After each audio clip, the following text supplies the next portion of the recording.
What's going on, YouTube? I am up underneath the 17 right now. A while back ago, ended up installing the deep transmission pan, and since then I had a couple of comments that was talking about the transmission temp bypass.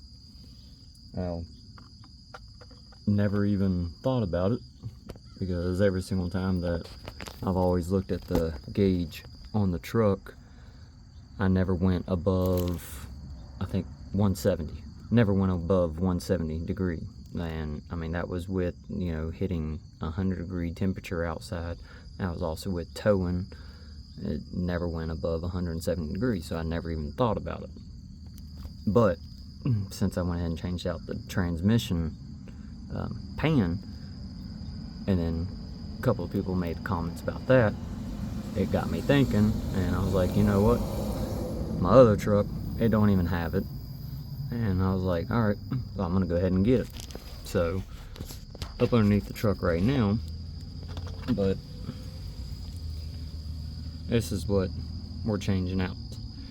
This one does not have a temperature valve in it. It is straight through. But that block right there, that's what we're going to change out. Got the little dust cap, moved it out of the way, and then there's pins that go in. So you got, oh, it ain't gonna focus. You got these pins that connect in right there that hold that line.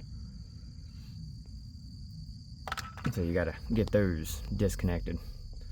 And then you just unscrew back here and then replace it. But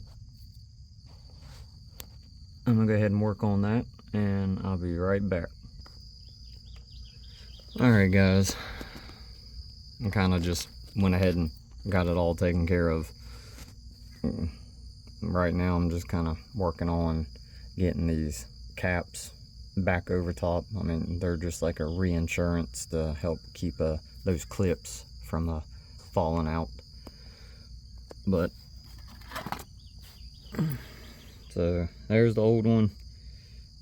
I don't know if you can really see down in there, but there's a stem down in there, and that stem is temperature, spring loaded temperature. Once it sees a certain temp, then it'll open up and let the fluid flow through to the coolant, and then from the coolant back to your transmission. But with this bypass, you're getting rid of that, so it is flowing to your cooler and then back to the transmission without it waiting on a spring to tell it to open up. But just undo these, move the caps, get the clips up out of there, and then this side just pulls out. There is a bolt up there that I undone so that way I can get this whole thing to move. And just slide this side out, unscrew these, and then you can just slide the entire thing off, and then put the new one back on, screw these back up. There is an O-ring. Make sure that you replace those.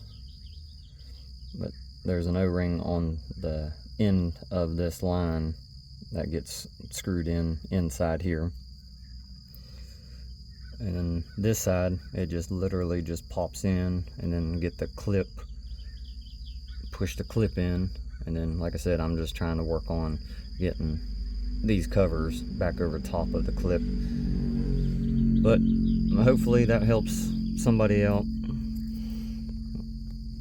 I had somebody that commented and recommended that I took care of that. Like I said, I never really thought about it since my temperature gauge inside the truck never went above 170. But y'all have a good one. Hope this helps anybody else out.